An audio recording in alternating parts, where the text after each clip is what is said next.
Welcome to my channel Brilian Indra Suara. Mari kita berteman dengan cara klik tombol subscribe dan nyalakan lonceng notifikasinya supaya kamu jadi yang terupdate.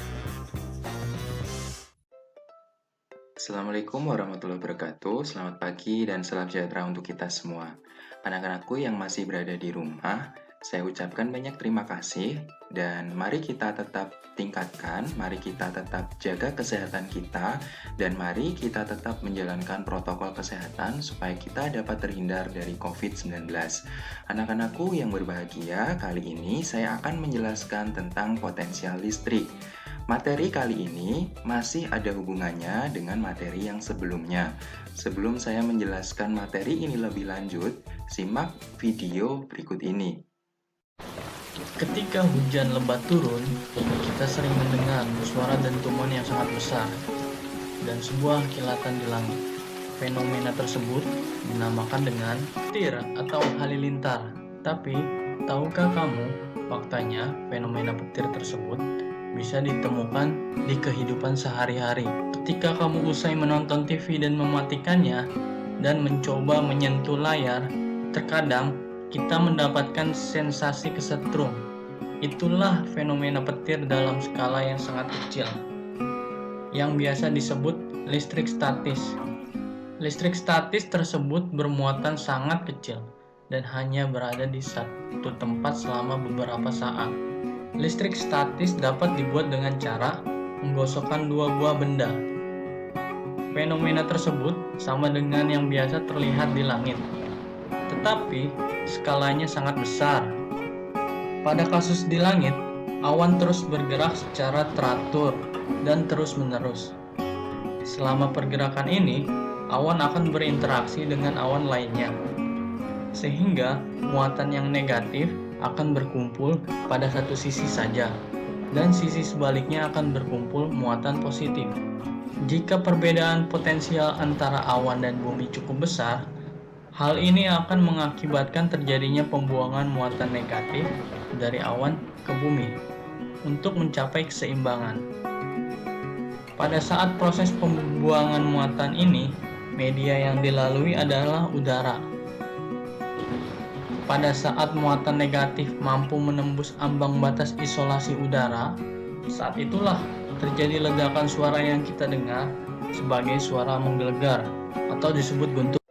Baik, itu tadi adalah video yang berkaitan tentang materi pada pagi hari ini. Di dalam video tersebut ada potensial listrik. Jadi tadi sempat dibahas tentang potensial listrik. Saya akan bahas lagi apa itu potensial listrik.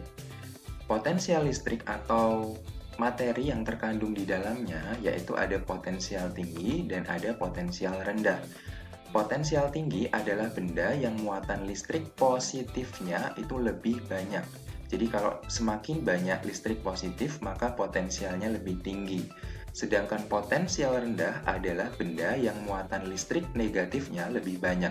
Atau dapat dikatakan semakin banyak negatifnya, maka potensinya semakin rendah. Itu adalah sekelumit materi tentang potensial listrik. Kemudian contohnya adalah kalau saya misalkan punya muatan positif dan muatan negatif, maka yang potensialnya lebih tinggi adalah muatan positif dibanding yang negatif. Jadi ini adalah potensial tinggi, sedangkan yang negatif adalah potensial yang rendah. Kemudian saya punya benda yang positifnya 5 dan yang sebelah sini positifnya 2. Yang potensialnya lebih tinggi adalah yang positifnya 5. Jadi yang positifnya 2, ini yang potensialnya rendah. Seperti yang saya jelaskan sebelumnya tadi. Semakin banyak positif, maka potensialnya semakin tinggi. Kemudian, saya punya benda yang punya negatif 2 dan negatifnya 4. Ingat, semakin banyak negatif, maka potensialnya semakin rendah. Maka, yang potensialnya tinggi adalah yang negatif 2. Sedangkan yang potensialnya rendah adalah yang negatifnya 4. Jadi kesimpulannya seperti ini. Ini yang sebelah kiri adalah yang potensialnya tinggi, sedangkan yang sebelah kanan yang potensialnya rendah. Selanjutnya, jadi kalau misalkan ada dua buah muatan yang ada potensial tinggi dan potensial rendah, apabila dihubungkan dengan sebuah penghantar, maka terjadi perbedaan potensial, ya. Karena ada potensial tinggi dan potensial rendah, jadi kan ada perbedaan potensial di antara kedua muatan ini. Dan jika dihubungkan dengan suatu penghantar, maka terjadi aliran elektron dari potensial rendah ke potensial yang tinggi. Dan aliran elektron ini menyebabkan adanya arus listrik dari potensial tinggi ke potensial yang rendah. Saya ulangi lagi, ada aliran elektron dari potensial yang rendah ke potensial yang tinggi dan menyebabkan arus listrik dari potensial yang tinggi ke potensial yang rendah. Jadi pada sebuah rangkaian listrik, satu sisi sumber arus listrik ini memiliki elektron yang bertumpuk, sedangkan di sisi yang lain terdapat jumlah elektron yang lebih sedikit. Perbedaan jumlah elektron ini membuat adanya aliran elektron. Adanya aliran elektron ini menyebabkan terjadinya arus listrik. Jadi, aliran elektron menyebabkan arus listrik.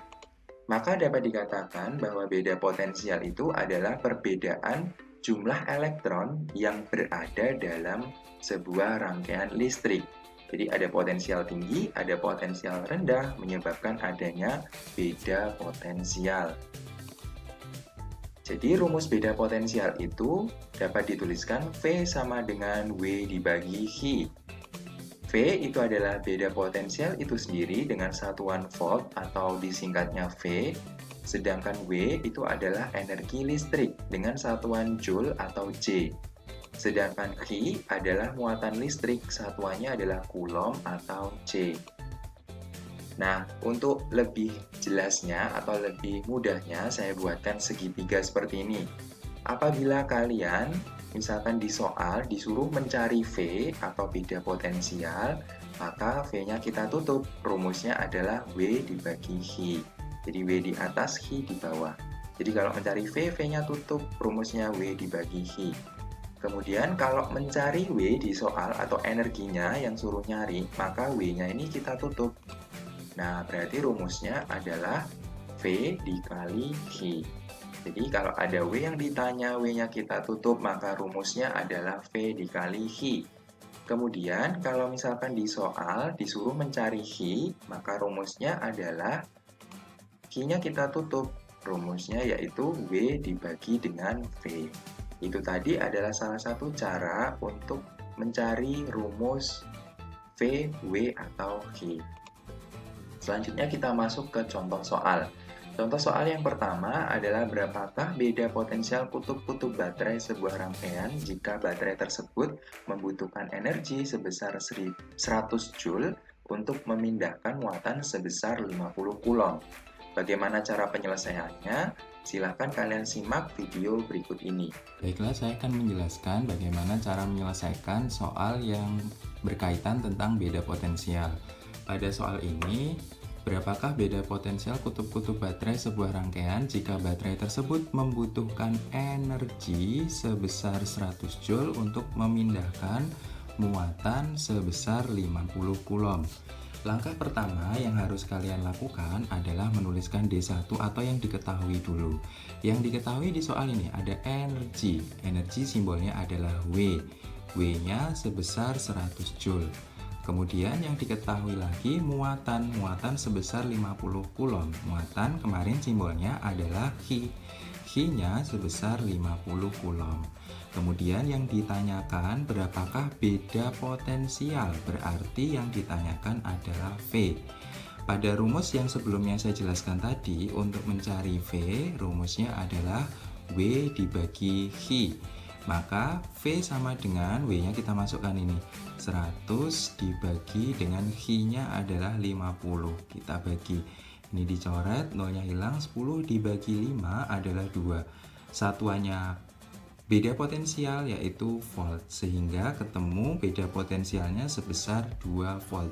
Jangan lupa ketika menuliskan D3 ada nilainya, ada satuannya, dan ada besarannya. Jadi ini adalah jawaban dari soal tersebut. Baiklah, kita masuk ke contoh soal yang kedua. Contoh soal yang kedua yaitu sebuah baterai memiliki beda potensial sebesar 15 volt.